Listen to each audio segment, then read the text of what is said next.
Hey, what is up, everybody? This is Stevie Breach coming to you today. I put up all of my WWE Hell in a Cell 2015 match previews for the upcoming Hell in a Cell pay-per-view, which is going to be taking place this Sunday live on the WWE Network.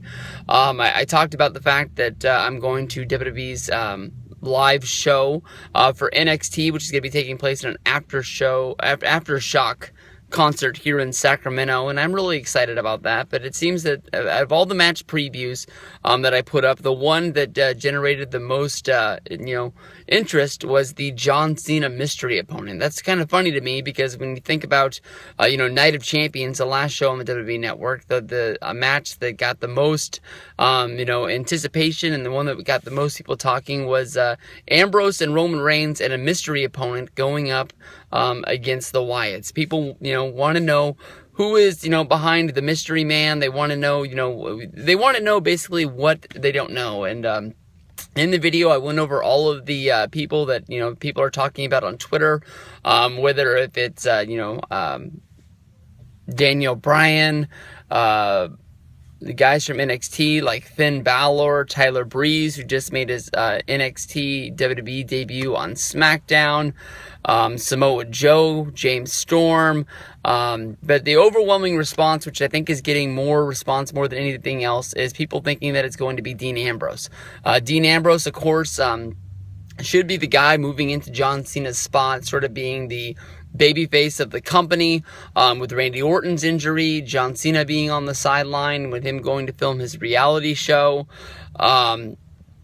It's going to be a lot of fun. I mean, no matter what happens at the end of the day, I think it's going to be Kofi Kingston. I think the New Day is going to complete their triad. Week after week, we saw them going after the United States in the Open Challenge. We saw them teaming together, going against Cena and the Dudleys, I think, twice. The New Day and John Cena have been really, really close. I think they've sort of tipped their hand at that. But people are really hot on this Dean Ambrose match for the fact of that... I think it would be a good match, and I think it'd be a way to put Dean into the spotlight. I'm not that crazy about putting the United States Championship on Dean Ambrose yet. Once again, of course, remember that when he was in the Shield, he had this title, and he just seemed like he never really ever defended it, except for that one time it was on the line when he fought Rob Van Dam on the SummerSlam pre-show, whatever year that was, and then he held it all the way until the time that he lost it in a battle royal to Sheamus, and that was because the Authority was upset and trying to pick away and break up the Shield and saying that he had to put the title up in a 20-man battle royal on Monday Night Raw. But if you think about the history of the United States Open Challenge, it was Dean Ambrose that answered the challenge the first time, the night after WrestleMania, and that was honestly a really big surprise to me, to put two guys like John Cena and Dean Ambrose, two guys that are very well liked, into the ring. I know that when Cena's on television, especially for the WrestleMania crowd, people are going to chant, you suck and all that, you suck Cena or anything else like that to the guy. But Ambrose is the guy that's going to get cheers almost all the time. So people are really excited about the future. If this is the match, it's going to be a good one. I'm not that crazy about Cena taking his belt and, going home pretty much for 2 months. I'm not that crazy about Ambrose getting the championship because I think this belt on almost anybody except for John Cena is an ultimate death because of what, the writing crew and what Vince McMahon and what everybody else has done with United States champions in the past, where it's just like, well, we'll put him on TV. He'll lose every week, but when Cena comes back, he'll be hot because Cena's going to want his belt back, and then we'll put him in a match against Cena, and then we'll just, we don't know what to do with this guy in the long run.